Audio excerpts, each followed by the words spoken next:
My name is Matthew Sparazza. Father Sam Kachuba. I like that you do that pause, Matt. You do that. My name is pause.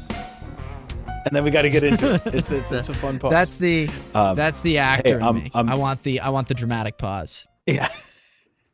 So good. I'm really excited to have Father Carter Griffin with us from the Archdiocese of Washington, D.C., so that we can talk about his new book, Forming Families, Forming Saints. Father Griffin, welcome to The Tangent. Great to have you. Thank you. It's great. Really great to be here. Great to see you again, Father Sam. Great to meet you, Matt. Likewise. Yes, the pleasure's mine. Can we do something before we get into the book here? Because there's obviously a lot of really good things here, but just looking at your biography, let's tell the people a little bit about the Princeton-educated former line officer in the U.S. Navy, who sits before us today as a Catholic priest and rector of a seminary. Yeah, it was a great run. It was great. I wouldn't have changed anything. I loved my time at Princeton. I loved my time in the Navy.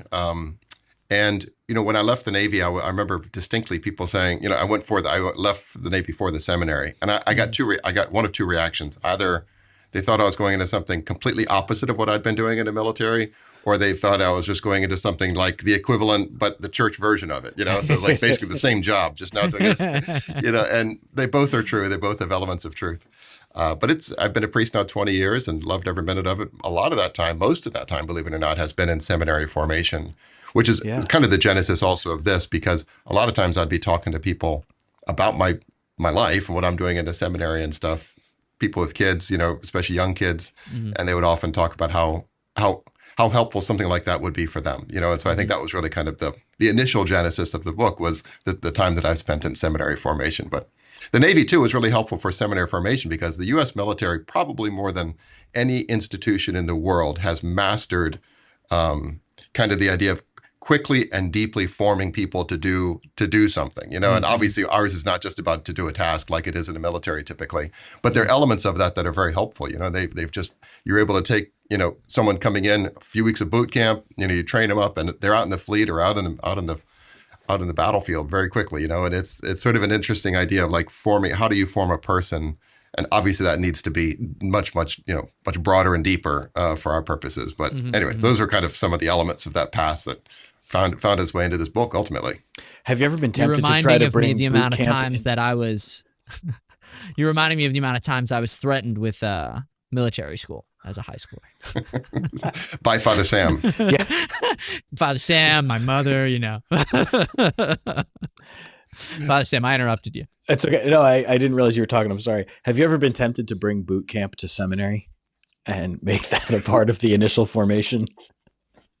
A lot of people accuse me of having given into that temptation, but I don't know if that's true or not. No, we do little room inspections and stuff like that in the morning, and I say, you can take the sailor out of the Navy, but the Navy out of the sailor. But it's, the fact is that there are elements of that are helpful, especially for young men, I think, who are kind of still being formed and kind of that sense of standards and, expectations. But clearly, we never want to give the feel that this actually is a boot camp. Right. I mean, it's a family and it's a home, and it's where these guys, and I think for the vast majority of them, it's a place where they thrive and they really find a family environment and deep brotherhood and everything like that. But yeah, there's a little bit. I mean, I always tell the guys that a couple of the characteristics of men and boys really also are always looking for hierarchy. They're looking for rules. They're looking for, what it means to be accepted by the group. I mean, it's just deeply written into our nature, especially as men. And so to come to a place where there's clear rules, clear hierarchy, it's actually a place where they can relax and really become who they're sort of made to be. Yeah. That's great. Next week, we'll actually be discussing a book called Evangelization and Ideology with a guest of ours. He's been on the show. He's a returning guest. His name is Matthew Petrusik. But I see some overlap in the topics because Matthew Petrusik has also written a book on Jordan Peterson. And so it seems to me that call to order that young men, I think, and I'm including myself in that category, feel such a draw to. Is like, that's the Jordan Peterson effect, is that he basically says, he yells at you, he says, clean your room, right? And then somehow clean your room somehow equals like follow your conscience. And that's good, right? But the thing is that cleaning your room actually does help you follow your conscience, right?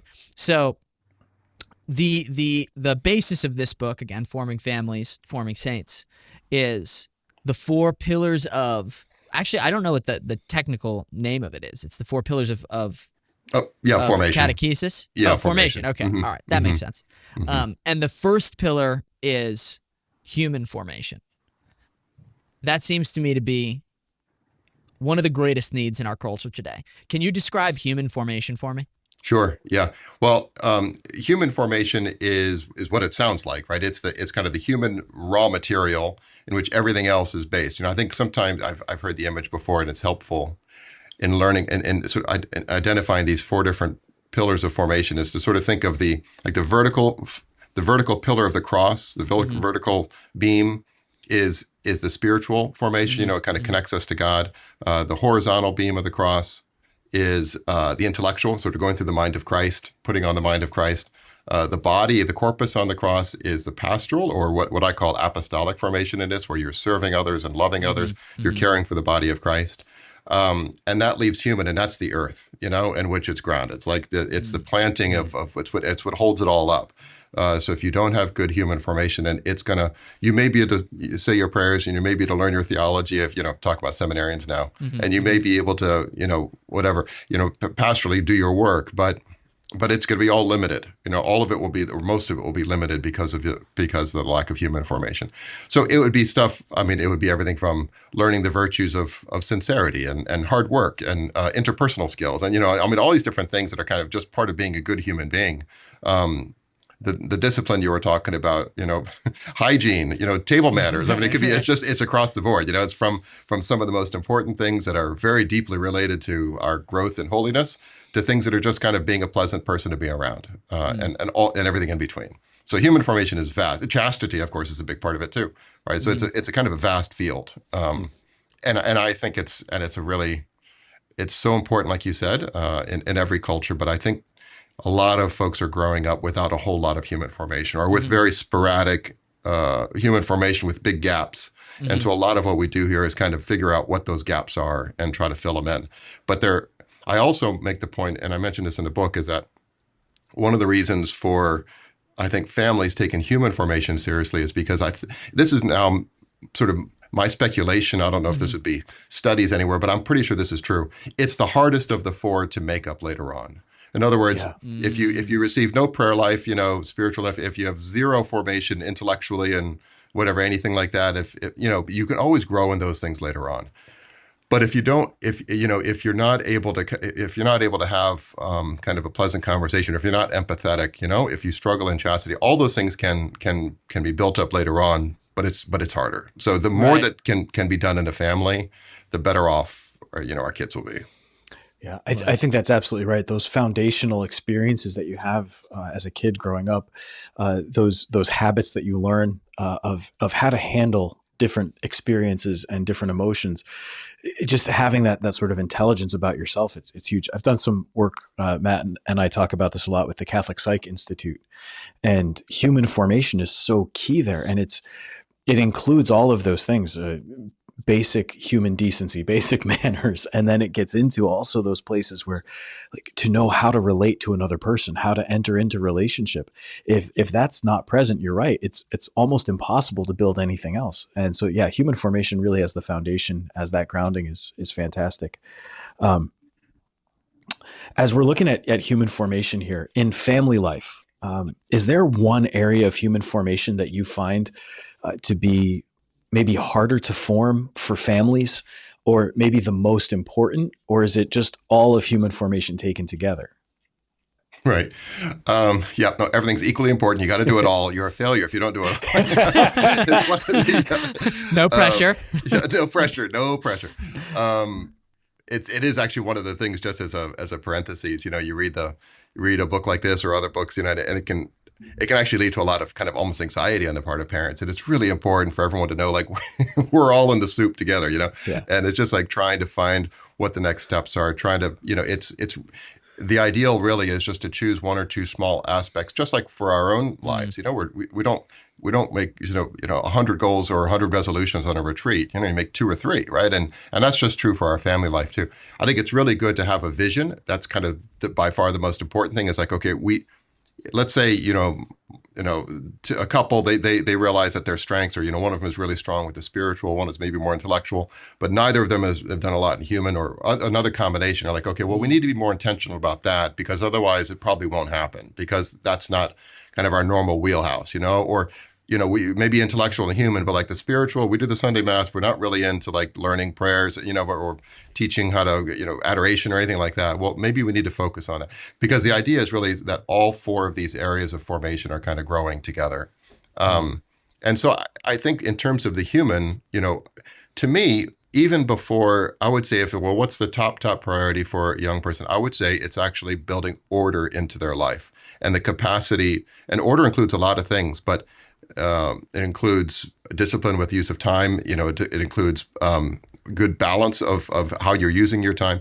I really think that time increasing, we think of time as, I don't know, just kind of what we automatically get at the beginning of each, 12:01 each morning, we get 24 more hours, but it's 24 hours of raw gift, right? And the question is, how are you going to spend this gift we've been given? And to spend it wisely, I think, is first of all, how we live our life well. It's how we become saints, right? It's basically every day spending that 24 hours well. So that's one aspect of the other one, though, about order is, if you don't know how to use your time well, then you're really never going to have any other goal satisfied. So let's say you want to grow in a habit of prayer, and you want to try to pray a little bit every day, or read the scriptures a little bit every day, or read literature every day, whatever it is.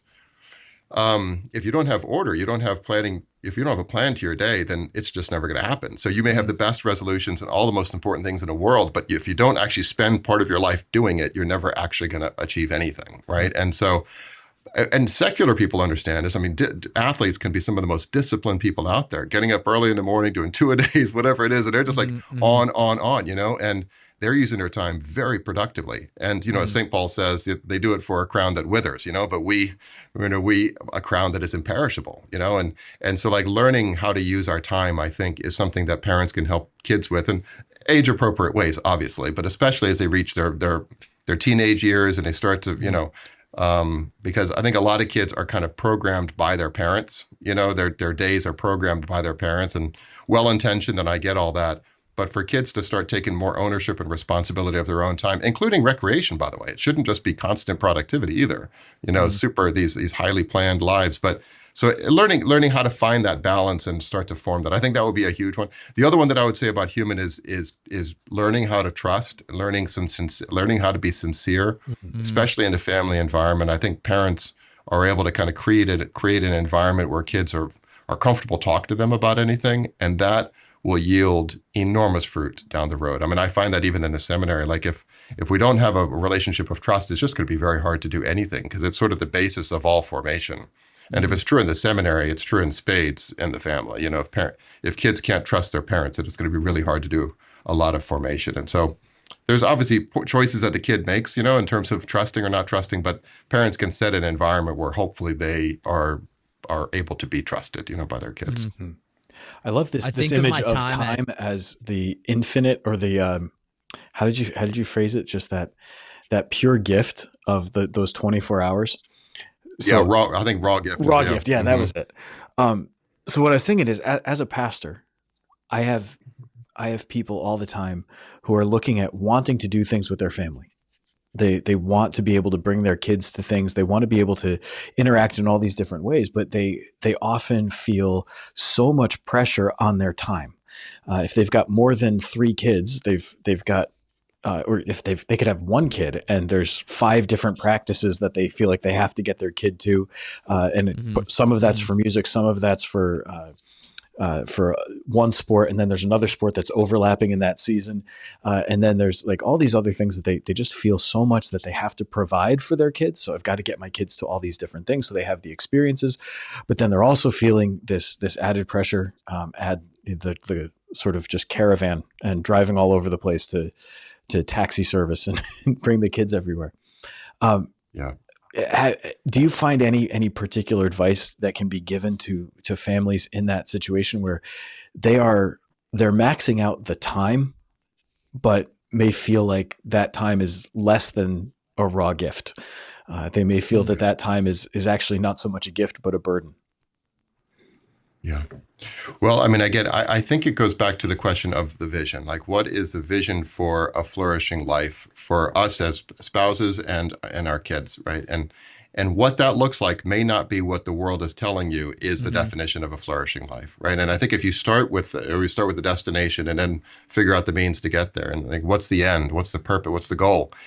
And if the goal is to get into the best college, and to have all the sports and musical, all the talents and everything that you need to have and the perfect grades, and you're going to live one kind of a life. And these are, I don't mean that to sound sarcastic. I mean, that is a very understandable goal on Mm-hmm. the part of parents, to have their kids be, as proficient in as many areas as possible in their lives. Mm-hmm. I would push back on that and say, like, I'm just not sure that's the. I mean, maybe you're choosing the right means to attain that end. I'm just not sure that's the right end, right? And if the end is something that is different, is thriving, happy kids who are close to the Lord with wholesome friendships and are not addicted to their phones, and maybe they get into a second-rate school, right? Maybe and what that education looks like right now, maybe it's going to be a different kind of school that they go to, or maybe it's going to be homeschooling. I mean, it's going to be some kind of a hybrid, or I don't know. Like it. Kids are different, parents are different, circumstances are different. But I think if we sort of start with the end and say, like, let's sit down and talk about what we want our family to look like 10 years from now or 20 years from now. And then start to make some decisions. It may mean, that the kids have a lot more autonomy. It may mean that they're running around the neighborhood and getting into trouble. It may mean that, I mean, in a good way, I mean, like, horse around with their friends and bringing neighborhoods back. I mean, it might be, who knows what it's going to be. I know that, we've obviously been working with a lot of young men here over the years. Now, this is year 14 for me here. And Wow. so something like 250, seminarians have come through. So you see a lot of kind of family backgrounds and almost to a man, they've been exceptional young guys in terms of their earnestness and their desire to do the Lord's will. And I mean, it's really been very edifying for me. But I would say that those who come in with the fewest, I guess, human hangups, or whatever you want to call them, come from families where there's just been a lot of kind of, I suppose liberty is a way to think about it, but like they'd left the home and they would come back, they'd make their friends with, but they were formed, they had virtues formed in them such that the parents could know that that they knew them. I mean, the parents knew they weren't sort of distant parents. But they gave a long leash, for them to go around and run around the place and everything like that. And probably had a lot more broken bones, than their peers. They probably had, had gotten in more trouble in that sense, than their peers. But gosh, they've become much more, I think, fully alive human beings when they show up. And we're able to fill in a lot of those gaps in the seminary, but most don't have a seminary. Most go from high school to college, and it's kind of more the same. And then they're out, in the corporate world or whatever they're doing. And they've never really had this opportunity to kind of allow themselves to live a fuller, more thriving human life. So the more that can be done, at least again with the vision, the better, because, the temptation is just to accept what the world gives you and make that the end. That's an interesting I think point, because I'll find that often the couples that I'm working with who are most grounded in as they're getting ready for marriage, it's a similar thing. They came from families where they had lots of liberty, where they could go out, or where just the idea of the family was an extremely, extremely important grounding principle for them. And so they come to marriage, they come to marriage preparation with this idea of these are the priorities that we have. And the reason that we want to marry each other is because I know that he shares my priorities, or I know that she comes from this similar background, and that when we talk about this, we're speaking the same language. Yeah. Yeah. Absolutely. I think something that struck me in what we've been talking about is how, we're discussing about like positive human formation. Positive is in we're trying to accomplish something, but it strikes me that there's almost like a negative human formation insofar as it's a vacuum, right? Like something, or it's not a vacuum, rather. Something will fill its place, and I think that you implied that in what you said, which is, so if you don't train your child in the virtue of order, right, he will be trained in the vice of disorder, and if you don't teach your kid chastity, like, he will probably learn lust. And so there are certain vices that are more,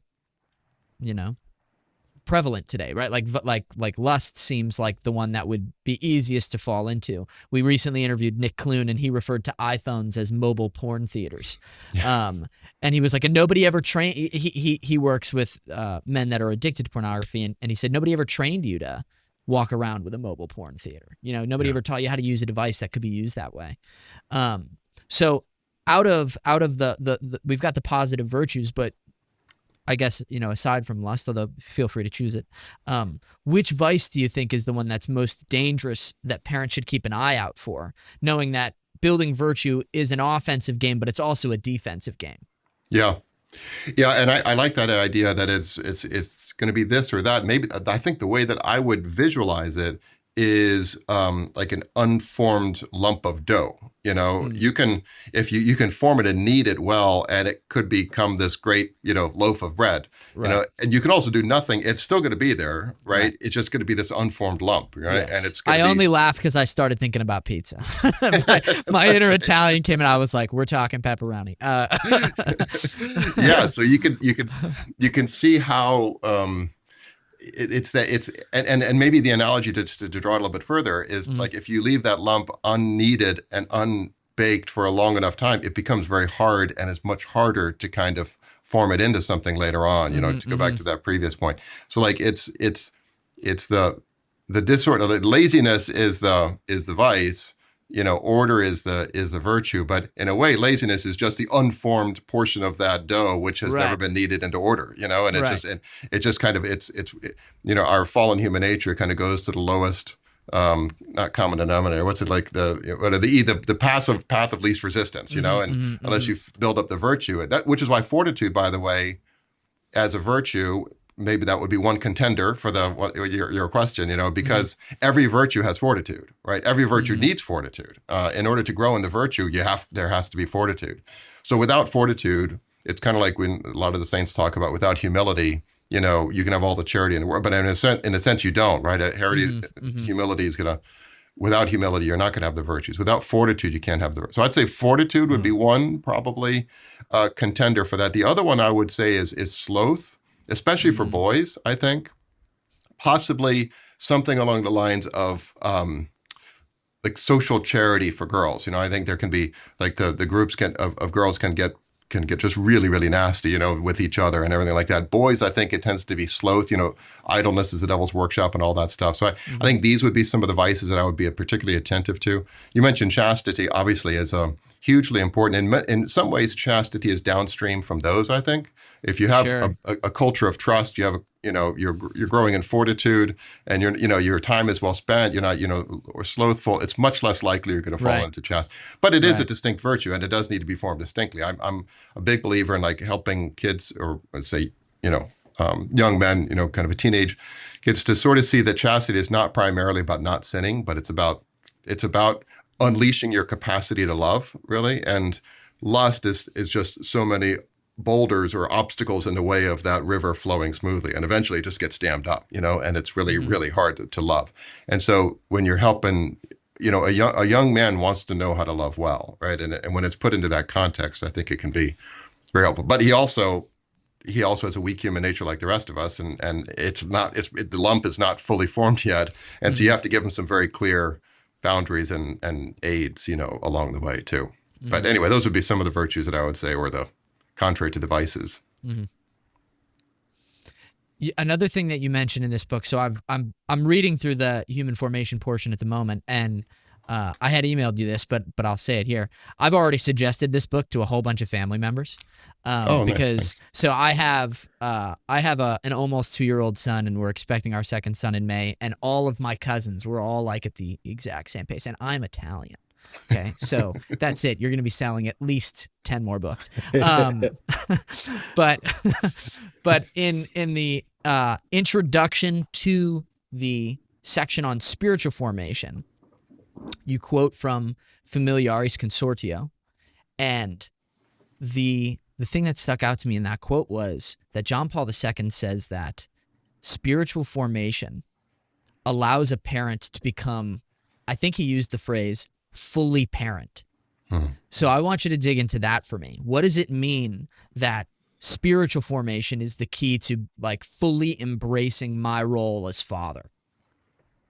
I think it means a couple of things. It means sort of in both directions. Towards God, right? We become more fully ourselves, more fully alive, the more that relationship with God grows. And so those who are called to the vocation of marriage and parenthood, they grow into who they're made to be, which is to say, in that vocation, they grow into that the closer they are to God.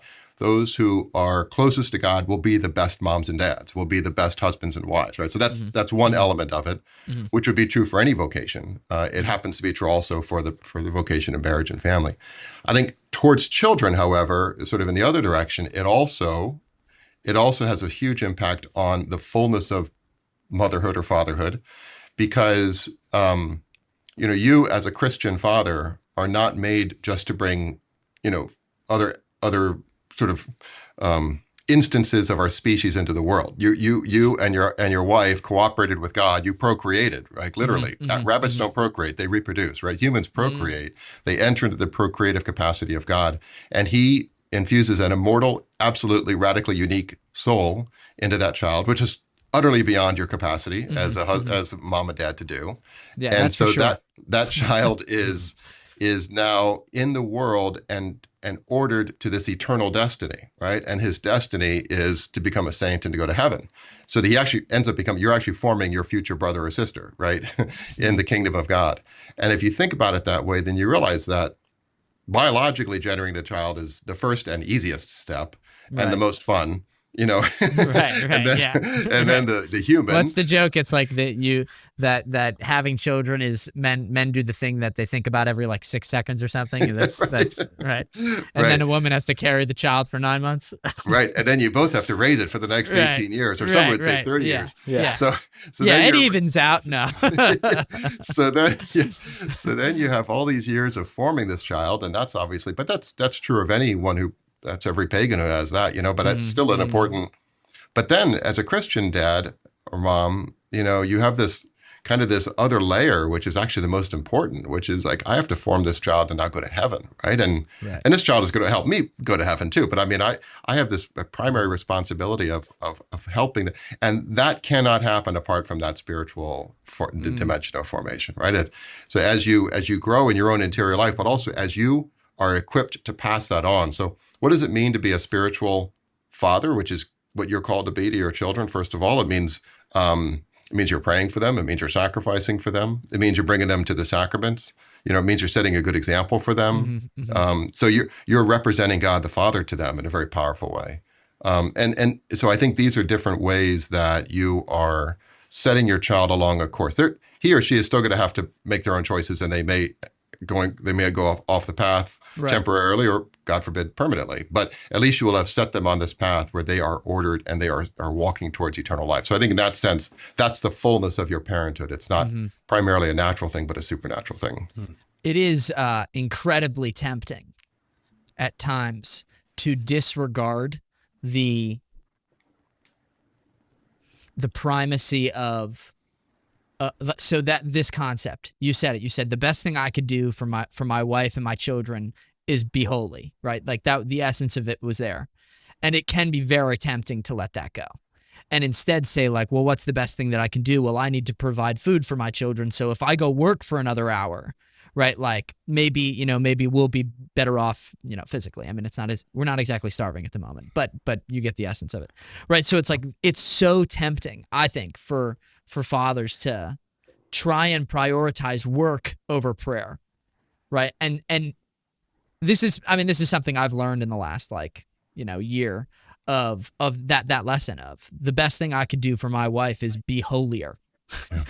And one of the ways that I've tried to convince myself of this, actually, that's probably not generous enough. Like, I think that I believe it, is I have looked at the various verses in Scripture that say like the prayer of a righteous man is powerful, and I'm like, well, if I'm holy, then I can do better I can pray better for my kids, And it's like, so I like somehow snuck utilitarianism in there, which is not good, and I wouldn't recommend it. But I just wanted to speak that out, that's a temptation that should be resisted. That it isn't better to work. It's better to pray for your kids, I think. Absolutely. And it goes back to kind of the initial thing. Even before prayer, I would put order, because like, I think by having a plan and really thinking through what the goal is and how do I get there, it's really the virtue of prudence, in a certain sense. That you're going to They're all the same. No, you're going to have time in your day set aside for prayer. And in that moment, you're going to be like, why am I going to pray? Like, if I work a little bit more here, I can make more, but no, the next thing to do is I'm supposed to pray now. And that's what I should break off this and go do that, because I've thought through this and prayed through this in the past. And I've already, in a sense, imposed some order on my day. Obviously, order, in order for it to be effective, has to be flexible enough to deal with real life, right? But at least there's this plan going into it, and you're able to kind of see the contours of your day, of your week, of your month, of the next year, and so to take that, like to take a very practical example, like I think it's really important for parents to get away for, even if it's just a weekend, but for a retreat, right? Where they have 2-3 days alone, right? And the other spouse or somebody else takes care of the kids, where they really are able to just focus on their life with God. That the Lord can do a lot in 2 or 3 days. That's not going to happen if you're like, I wonder if I'll do that next weekend. Well, you'll never do it next weekend, right? I need to be planning for October right now, right? And unless I plan in October, it'll never happen, right? So that's the order. But when you start to do that and you make that a habit, life just becomes a whole lot more interesting, because you have these great guardrails, within which you can actually start to really, really thrive, and move quickly. But if you're just still kind of wandering about without any guardrail, you're just probably going to start going in circles. Yeah. Do you think it's more important this is my last one, Father Sam, I promise. Do you think that it's more important for spouses to go on a retreat together or on their own? My hunch is generally on their own. I suppose others would disagree, but I think there's an advantage to doing it together, and there's and I do think parents definitely should be praying together, right? Daily. But to have that time because at the end of the day, we are all face to face with God, right? And the more that we have that, as you were saying earlier, the better husband and better father you're going to be able to be. Right. So I think by being together, it might distract from that a little bit, but I suppose people are different too. Yeah. Right. Thank you, Father Sam, for letting me ask 6 questions in a row. They're great. They're good. This is solid. I mean, like, you're learning how to be a better dad. I love it. I'm here for it. Yeah. I wanted you on the show for entirely selfish reasons, Father. So on this point of order leading into spiritual health and well-being, I see that kind of continuing on then to that intellectual formation pillar and this idea of growing in our knowledge. But so often that's the key. I'll talk to somebody who's kind of coming back to church, and maybe it's been a long time since they've practiced the faith, but they come back and they say, this is how my parents raised me. They brought me to church. They raised me to do this, and now I know I need this, but I have questions. So they're coming with these questions that they want to understand more, but they're falling back on what they were taught, what they were trained to do, to go to mass, to pray. And so that's what helps them to make that return. And it's because they're going back really to like the living room with mom and dad. They're going back to that ordering of their life. And they realize that maybe things have gotten a little disordered, things have gotten kind of chaotic, but they start to make that return back. And it's the same thing. You hear this all the time. After a war, you listen to the stories of like World War II vets, and what they say is, well, we relied on our training and we knew that we had good training, and that's why we were able to do the things that we needed to do. You watch a post-game interview and they say, this is what we practiced. We've been practicing this for months, and that's why we were able to win the game today, because we practiced it. So it's that order that leads to then this good execution. But maybe one of the areas that I know a lot of parents will struggle with, and it's a spot where I think the church can fill in some of the gap, but we can't do the whole thing. Like, we actually need to give parents more of a vote of confidence, is precisely in that area of teaching their children. They feel really confident about sending their kids to school and maybe helping them with homework in the area that they're most comfortable with. So if dad's an accountant, he's going to be comfortable helping his kids with their math homework. Of course, they're doing new math stuff now, and it doesn't make any sense. Common Core math is confusing as heck to anybody who's, like ever been taught how to do math. And I don't know what they're teaching these kids these days. But there's also a certain limit. There's a point at which parents feel like they're a little bit ill-equipped. So right now, I think that's part of our crisis is intellectual formation. Teaching kids to think is possible, but teaching kids to think theologically, or teaching them to reason through their faith. We're now, and we talk about this all the time in parish life and in priesthood, we're facing probably our third generation of folks who feel uncomfortable speaking about the faith as a matter of the intellect, of seeing theology as a legitimate science. So, yeah, just talk us through a little bit about how we can bridge that gap into bringing the faith into the intellectual sphere without losing the spirituality and the right ordering. Yeah, no, I think it's a really interesting point because there is a sort of anti-intellectualism that I think has pervaded not just the church or the faith, but I mean, really kind of the culture. We live in a highly pragmatic age, and so those are, that's just theory, or that's just an abstraction, or whatever. Well, if you don't have the right theories, then you're probably not going to have the right practice, and we see that all the time today. So I think we're sort of swimming upstream a little bit when it comes to kind of calibrating how we think about intellectual knowledge. I mean, who's sort of figuring this out in the back door is like cognitive behavioral therapy, so like this whole business of like how we feel generally follows from how we think, not the other way around, which is often thought to be the case. So if we kind of correct our thoughts, then we can correct, whatever disorders are going on in our passions. So I think there's kind of this growing sense that we've ignored the mind too long and the life of reason too long, and that is certainly the case in the church, I think, where it has become a highly sentimental kind of saccharine version of the faith, which is no longer actually even orthodox, let alone kind of rigorous. I mean, it actually gets to the point where the cross is no longer the cross, and the life of faith has kind of lost its tethering to the very source of life itself, which is why this time of year, coming up on the Paschal Mystery is so important for us as a reminder every year. So I think a couple of things are maybe helpful here. One of them is we also live in an age where we have become connected from reality itself, right? The humility of the mind of conforming our mind to reality outside ourselves, of course, has been reversed, right, in the wider culture, where it's actually the other way around, where I actually impose truth on reality. I mean, even to the point where we've deconstructed the very human person, into like, you can make up what you are, you can make up what species you are, all that. And you can sort of see how this has caused tremendous pain and damage in families and in individual lives.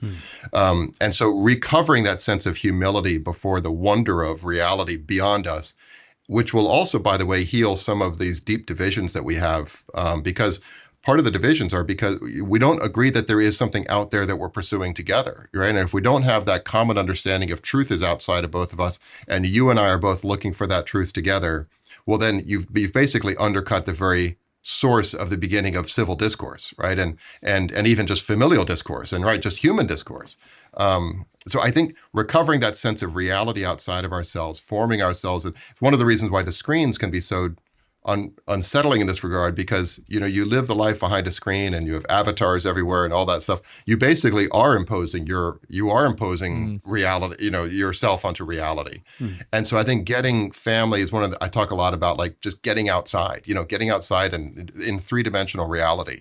I think the more we can do that, it doesn't seem like an intellectual project, but it's actually the beginning of the intellectual project. Because if I put my arm around that tree, there's nothing I can do to make that not a tree, right? And there's nothing you can do to stop it from pouring on you. Yeah, right, exactly. If you don't have an umbrella. really healthy about that, Yeah. So I think that's the beginning of the intellectual project, is that kind of intellectual humility. And then when it comes to the faith, is we come to the faith, all of us, as beggars, as mendicants, right? We have to be formed and nourished by Holy Mother Church. And like that recognition that I may have, maybe I was confirmed when I was 12, maybe I wasn't, and frankly, I have 2 PhDs and I'm raising a family and I've got fancy cars and an important job and people look up to me and all that sort of stuff. And I have to admit that I have the faith education of a 12-year-old, right? I mean, it's like, I haven't gotten past the 6th grade, or 7th grade, in my faith. And like that takes some humility too, but it's the same kind of humility that will eventually lead to real growth, right? Because it's like, I need to start there then. I need to actually start learning my faith as if I were 12 years old again, because I have just ignored. And so I think maybe just sort of dashing the cold water on that sort of thing, like, yeah, I know you have all these important things and you have money and resource and all this sort of stuff, but you are really, really poor when it comes to the faith, and we need to make you wealthy again, rich in the riches of the faith. And so I think that's part of it, having good resources. We've been getting a number, I just noticed it this last year or two, seminarians who are applying, who are calling themselves, they said, well, not now, but when they a lot of them are converts or reverts, to the faith. And they'll talk about, I was converted by internet Catholicism. So they're using that as a phrase now, like they're by convert, which I think is probably a very mixed bag. We're probably getting those that found a pretty good, path of internet Catholicism. I think there's probably some pretty unhealthy ones out there too. Yeah. We do our best to be on the healthy track here. Yeah. So I was going to say, so I think, podcasts like this and opportunities like this and resources that you all are providing is precisely, I mean, a lot of people would say, well, we shouldn't be a part of that because it's caused a lot of damage and it's, confusing, whatever. But we need to have a presence there. And things like this help get that presence. So people are starting to find their way back to the faith through the internet. The last thing I would just say is, and I know there are tons of and much more important resources than this, but I found with the guys coming in, we really needed to form them in not just learning the faith, but learning how people disagree with the faith. And so and we have this whole kind of apologetic series, and what we do, and actually I turned it into a book. It was called Cross-Examined, but it's almost like a scholastic thing where you start off with all the arguments opposing that particular Catholic position, and I just try to think of as many arguments against our own teaching, and then you go through the Catholic teaching, and then you respond to the arguments. Because I think a lot of them are growing up in very isolated, regardless of how they grow up. I mean, we're all a little bit more isolated and siloed than we used to be. So I think part of this intellectual formation also needs to be understanding a wider vision, including those who disagree with us, and learning how we might be able to address those concerns. Yeah, I think the apologetics piece can be so important, and doing it in sort of a new context, right? When I was growing up, I remember getting into apologetics as a high school student, and that was probably the worst thing for me. Not because it was bad for me to learn my faith more, but because I hadn't yet cultivated the virtue of humility. I'm not sure I still have cultivated the virtue of humility, so let's just full disclosure. Father Sam, you're so humble. You're so it humble was for just saying really, that, Father Sam. I try really hard. But it was real easy for apologetics to be more on the argumentative side. But if we take that attitude of let's understand the position of another person, well, that's going to fit into understand just a good ordering of relationality. How do we come out of relationship? If I know that another person has feelings and has thoughts, and that this other person is worthy of respect, that's also going to change how I approach them when I want to talk to them about something that's more on the intellectual level. I think there's a lot of opportunity there, and I think it's a good approach, which actually I think brings us maybe to this last pillar of formation that you describe, where you go into apostolic formation. Now, Pastoris Dabo Vobis, when talking about seminary formation, talks about pastoral formation, and you've translated that into apostolic formation, which I really like. But can you explain that choice of translation from pastoral to apostolic? Definitely, yeah. So pastoral is, if you think about pastoral, like the good shepherd, it's a shepherding role of the priest, right? And there is a pastoral dimension to every Christian is baptized priest, prophet, and king, right? And that third kind of the kingly gift or munas, of baptism. There is all Christians baptized are intended to be leaders in the faith, lead others in the faith, right? And all of that. So there is that, but I think it's just a little confusing. The way we typically speak about pastoral tends to involve, priests and bishops, whereas the apostolic, in the Second Vatican Council, I think there's a lesser known document where it talks about the apostolate of the laity.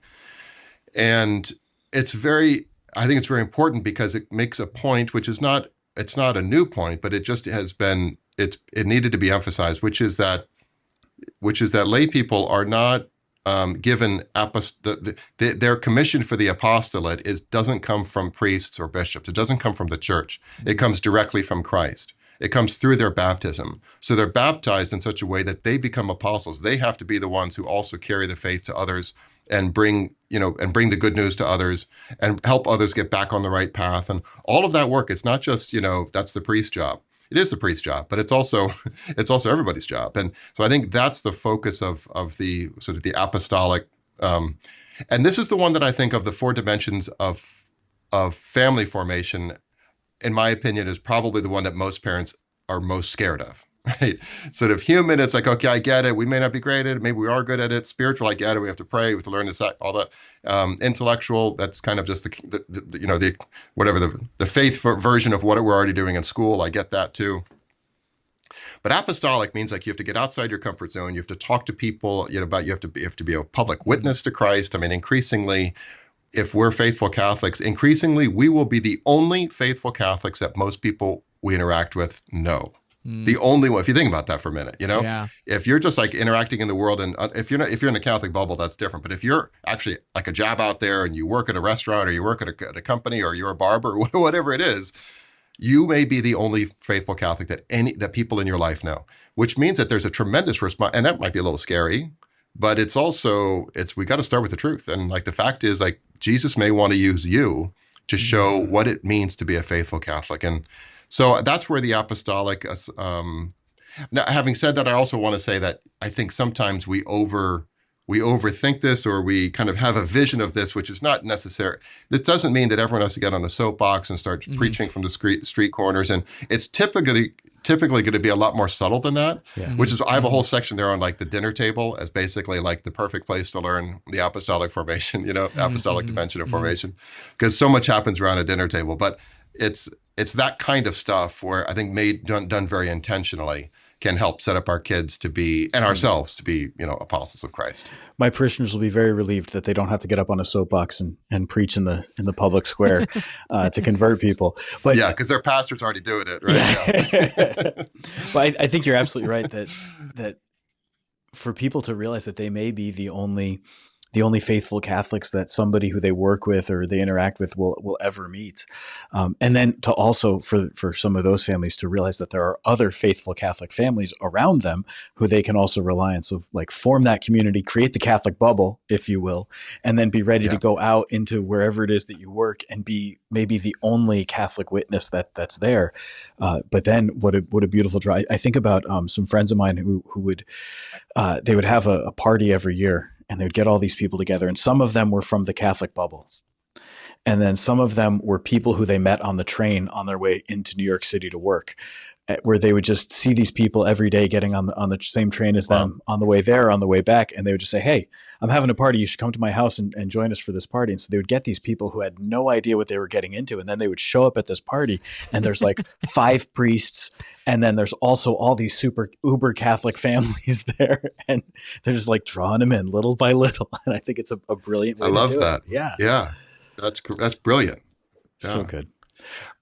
It's so good, and I think by the way, and I shouldn't sound so sort of scornful of the Catholic bubble. If I were raising a family, I would totally have my kids in a Catholic bubble. Yeah. You got, especially at the beginning. I mean, they need that time of healthy protectiveness, and it's then finding out the right way to kind of slowly, it's kind of, that's very much the father's job really is, the mother's job is more turned inward, towards her faith. If you think about a little child, and that's kind of her role for the whole family, the kind of the close. But the father's on the perimeter, and he has to kind of guard the perimeter, but he also has to introduce and bring kids away from the mother, really. And that can be, especially boys, and that can be hard, but they have to be introduced to the rest of because they have to be outward facing eventually, right? And so learning how to do that.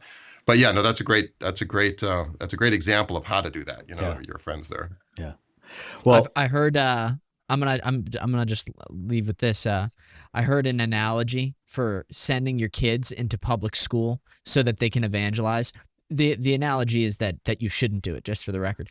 And it was, you don't send children to go and evangelize, not carnivores, people who eat people. cannibals. Cannibals. Cannibals. Yeah. You don't send children to go evangelize cannibals. Yeah. And the only thing that the only reason I'm bringing that up is because I think there is something to, I mean, take note of the fact that when I asked the question, my question was, how do I defend, right? Like you said. So I think that you're spot on with that defensive recognition for the father's role. And as far as the Catholic bubble goes, it's like you don't send your kid alone to go evangelize the cannibals. You go with them, And so sometimes that looks like making sure you have a good Catholic bubble and then walking, going somewhere to evangelize together. Yeah, and I found that to be, just very practically speaking, the case with seminarians who come from families where vibrant Catholic families very often. I mean, some come from very different backgrounds, and they all have their own kind of species of heroism, you know. But the Mm-hmm. ones who come from the solid Catholic families tend to be far more confident, you know, in doing Mm-hmm. that. You would think it would be the others, like, oh, I've kind of been around the block. I know the world, you know, I'd think that those guys would be the most confident. But it's Mm-hmm. actually the ones who come from that strong sense of, of just being utterly grounded in the faith and in their family, and, you know, and from a place of confidence because they've been loved, you know, as the Father loves them, you know, they've been loved by their own fathers that way, and so forth. And very often they tend to be the ones who are most kind of zealous and apostolic, or have the easiest time becoming that. Mm-hmm. I'm amazed at some of the sort of diamonds in the rough that we get from who got kids who did grow up in public schools, and their parents Yes. couldn't do any better, or they grew up in a place where there wasn't any other opportunity. And Mm-hmm. it's just unbelievable how the Lord has preserved them, and they've become just incredible witnesses of the faith and the power of grace, you know, in those very difficult Yes. places. I'm certainly not trying to condemn everyone who went to went to public school. It's Right. just that the one of my best friends went to public school, and he told me about how his supposedly Catholic teacher would spend most of their history class just trying to destroy the Catholic Church. Yeah, I know. You know? It's just so And I common. don't think I that know. that's an uncommon experience. Not at all. Yeah. Yeah. Well, I'm glad that there's diamonds in the rough. I happen to have one here at the parish with me. My associate, Father Brendan, he came out of public Nice. school before he entered seminary. So, yeah, I think there's some good diamonds in the rough that are out there. Well, listen, Mm-hmm. Father Griffin, you've been really gracious with your time for us today. Where can people find Forming Families, Forming Saints?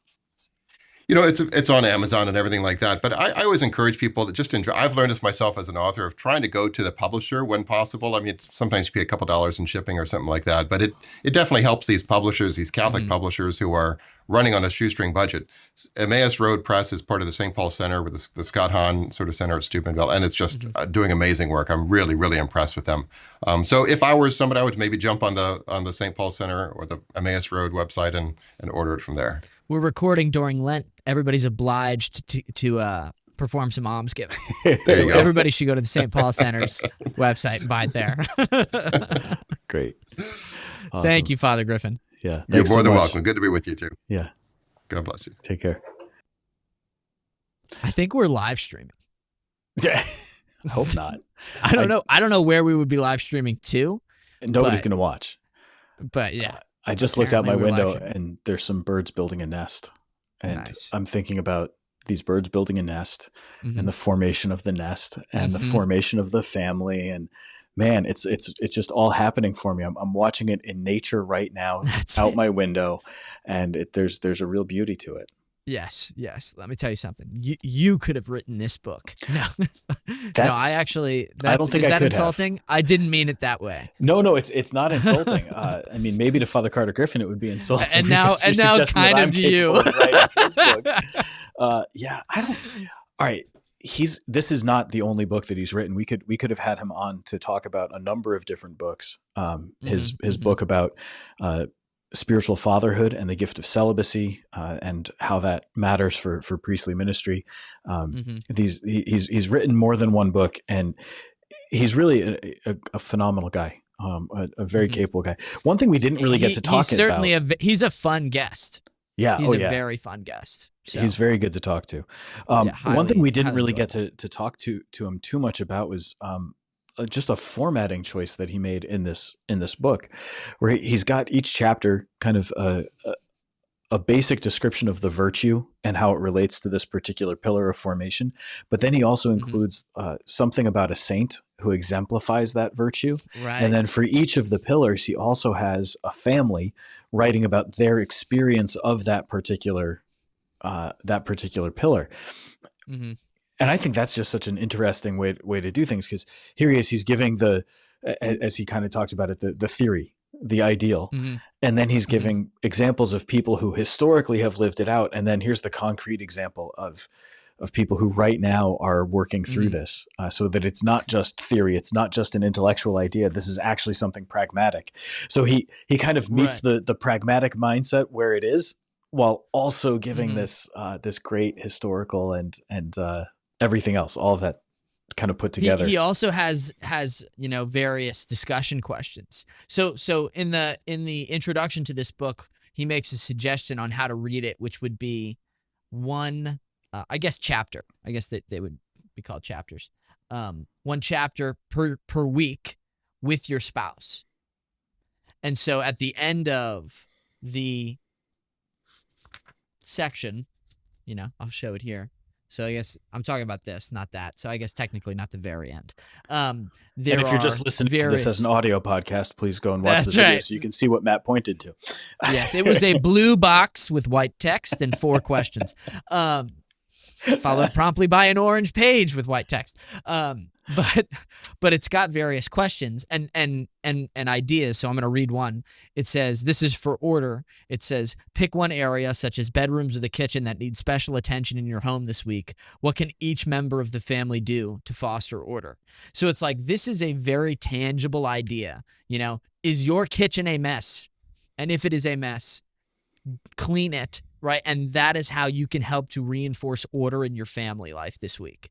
Right. And the idea, I imagine, being, okay, well, if the kitchen's a mess and the 3 bedrooms are a mess, well, on Monday we'll do this, and on Tuesday we'll do this, and on Wednesday we'll do this.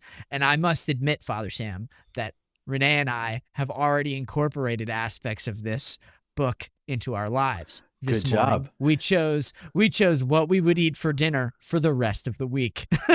and you know what? Like, that sounds, so I'm gonna this is obviously like a personal experience, right? And that it is slightly amusing. But it took me like 45 seconds to pick 6 meals. Like today's Monday, I picked through Saturday, right? Like literally 45 seconds. And when I work, one of the things that Renee does is she goes to the store, she gets the food for us, that we need to cook. And it was like, oh, you're only going to have to go once now this week instead of 3 to 4 times, because we don't choose what to eat for dinner until 4 hours beforehand. And it's like, well, you probably just saved 3 hours. Yeah. Between like traveling back and forth to the store and if my son's going with her, like getting him into the car, which is in and of itself an ordeal, and it's like, well, you know what? Maybe you could spend some of that time on one of these other aspects. Like maybe you haven't had enough time for spiritual reading this week, and now you just gained like potentially 2 to 3 hours. Huge win. Yeah. Huge win, because Matt decided it was worth writing on a Post-it. 6 meals we would have for dinner this week. Right there, you're building the bridge. And this is really important, that bridge between these different areas, that, ordering your life. And meal prep it's an easy way to order your life. By introducing that kind of order into your week, you're freeing up more time and space for other things that are also really important, like your spiritual life, like time spent together, so that the relationship can grow, so that your relationship with God can grow. You're freeing up time for reading so that you can exercise the mind, freeing up time maybe for a conversation with somebody that can now happen because you don't have to spend, you're not like running out the door to get to the grocery store or something. Speaking of grocery store, I haven't been to the grocery store, and I'm going to have to go and do that at some point this week. You should choose your meals ahead of time. Yeah. Well, let me tell you from personal experience. Different thing for me. But yes. Usually you don't have to do it with a crying baby. I don't have to do it with a crying baby. I actually don't have to do it at all. I'm kind of blessed in that way. Right. So I can cook. Okay. Let's talk human formation. Right. I can cook. I'm capable of making a meal for myself. If it comes to it. For those who are only listening to the audio, Father Sam is currently winking. No, I'm kidding. No, I will never starve. I'm content to make food. I don't like having to make food for other people, and not because I'm selfish, but because I'm embarrassed. I don't know if I can do the presentation the way that it's supposed to be done, because if I make something for myself, it's so that I can consume it. And so I'm kind of like, I don't care what it looks like, but there's a certain way that food should be presented. Right. It should be beautiful. It should look wonderful. I should be proud to serve it. I'm not really capable of doing that part of things, but I'm perfectly content to like cook if I need to. But there are people for whom cooking is a relaxing activity. And it doesn't relax me. And this is an area where, like, in my own ordering of my life, I need to actually work on it, because for some priests, I know cooking helps them to like recalibrate and get recentered. For me, it just stresses me out, but that's usually because I've got some evening activity that I've got to get to. And so what I'm thinking is, I'm not thinking about making something and like learning how to incarnationally interact with the food that I'm preparing and the ingredients and see how God's creative power is mirrored in the act of cooking. No, I don't see any of that. What I see is I'm going to need this much time to cook, consume, clean up, and then get to my next activity. And by the time I do that, I'm going to be sweating and gross, and I'm going to smell like a restaurant. And I don't want to smell like a restaurant because I have to actually be within 5 feet of humans, you know? So that's where my own human formation needs to maybe grow. Maybe. Well, good news for you. Father Griffin has a portion of this book on developing humility. And one of the a piece of advice he gives is to embrace moments of humiliation so that they can teach you. So if you start cooking for other people and just like put out my slop and just and embrace the fact. Let me tell you something, Father Sam, we found your path to sainthood. This is meatloaf. It looks like something else, but here it is. This is meatloaf. Doesn't look like meat. Doesn't look like a loaf. But here we go. Well, so there you go. In any case, there you go. This will go down as the most important episode we've ever done for you. Yeah, for me on a personal level. I'm looking at this book, and I'm thinking I want to find a way for the St. Paul Center or for Emmaus Road Publishing to let me buy it in bulk at a discounted price, because I think this could be a great thing to hand to families when their child is baptized. Just to give this to them, or to parents when they come for like a baptism prep course.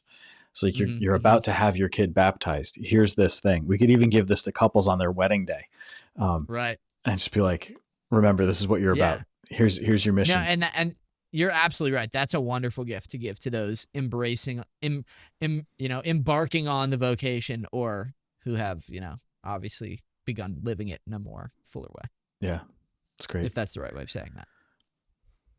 I think it is. Okay. Forming Families, Forming Saints by Father Carter Griffin is available from Emmaus Road Publishing, emmausroad.org. Right in front of my face. Mine too. Hey, thanks, Matt. My pleasure. I'll check you next time. Yeah, man. Thanks for watching today's video. Let us know what you thought down below, and don't forget to like and subscribe.